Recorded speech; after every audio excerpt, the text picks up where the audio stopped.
सोच रहा हूँ इस बार इलेक्शन में अपने बेटे नुमान गिलानी को अखाड़े में उतारूं।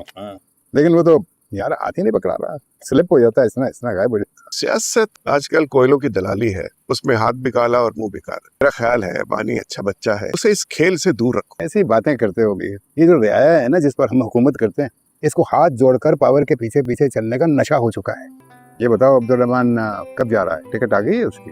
काफी अरसे से उसने इस मामले में बात नहीं की। मेरा ख्याल है कि वो अपनी इज्जत से पीछे हट गया है। तुमने भी बहुत अच्छा किया, उसको घर गृहस्थी में बांध दिया। अस्सलाम वालेकुम। अरे कम से कम सलाम का जवाब तो दे ही सकते हो ना, ऐसी भी क्या बेरुखी। वालेकुम अस्सलाम फौजिया। खुदा का वास्ता मुझे इतना जिद मत करो कि सारी दुनिया के सामने तुम्हारी करतूत खोल के रख दूं, ठीक है? ओहो, खोल दो। तुमने जो भी इल्जाम लगाना है मैंने तो मुकर ही जाना है ना। रही बात उस आयमा की, तो उससे तो मैं माफी मांग चुकी हूँ ना पहले। वैसे भी तुम तो जानते ही हो ना कि मानी के अलावा उसकी अगर कोई सबसे अच्छी दोस्त है तो वो मैं हूँ। ऐसे आज तो आयमा ने तुम्हें तपाने का ना बहुत सही इंतजाम किया हुआ है। तुम्हें पता है तुम्हारे कमरे में उसके सारे कप्स और मेडल सजा के रख दिए उसने, और उसके बीच में तुम्हारा एक बेचारा मेडल ऐसा लग रहा है जैसे रसिया गुंडों में फंसा। वैसे मानना पड़ेगा भाई, कितनी तेज है ना आयमा। ऐसे तुम्हें दबा के रखने के नए नए तरीके आते हैं उसे। ये काट कबाड़ को लेकर आया मेरे रूम में।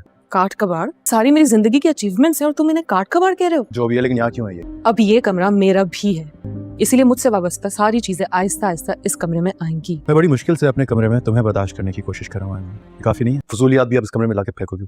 साफ साफ क्यों नहीं कहती कि सब कुछ यहाँ से जाके तुम मेरी नाकामियां मुझे याद दिलाना चाहती हो? हर उस पल को दोबारा जिंदा करना चाहती हो जब तुम जीती थी और मैं हारा था? मुझे यकीन दिलाना चाहती हो कि निकम्मा, नालायक और लूजर हूँ? अब्दुल रहमान, तुम ऐसा सोच भी कैसे सकते हो? मैं कभी भी तुम्हें हराने के ख्याल से नहीं जीती। मैं जीती हूँ क्योंकि मैं जीतना चाहती थी, और जब जब तुम हारे हो उसकी वजह मैं नहीं, तुम्हारी एहसास कमतरी है। ये सब तो मैं यहाँ से उठा लूंगी। अगर इस एहसास कमतरी को कहाँ छुपाओगे जो तुम्हारे अंदर घुसा बैठा? मुझे आज तक इस कमरे में बर्दाश्त करने के लिए बहुत बहुत शुक्रिया। मैं घर वालों के सामने कोई तमाशा नहीं करना चाहती, वरना एक सेकंड में तुम्हारा ये एहसान तुम्हारे मुंह पर मार के अपने कमरे में चली जाती। आज तुमने मुझे एहसास दिला दिया कि हम दोनों जहाँ थे वही बेहतर था। मैं अपने कमरे में वापस जा रही हूँ।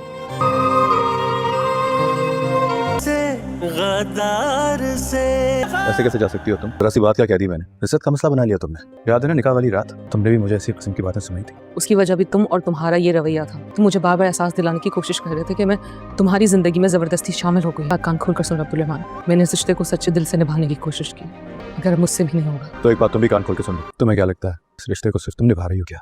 मैं भी अपने अंदर की ख्वाहिशात को मार के अपने अंदर के इंसान का गला दबा के इस रिश्ते को संभालने की कोशिश कर रहा हूँ। नजर नहीं आता क्या? तो ना संभालो, जो कुछ पहले करना चाहते थे अब कर लो, ताकि इस चूहे बिल्ली के खेल से जान तो छूटे।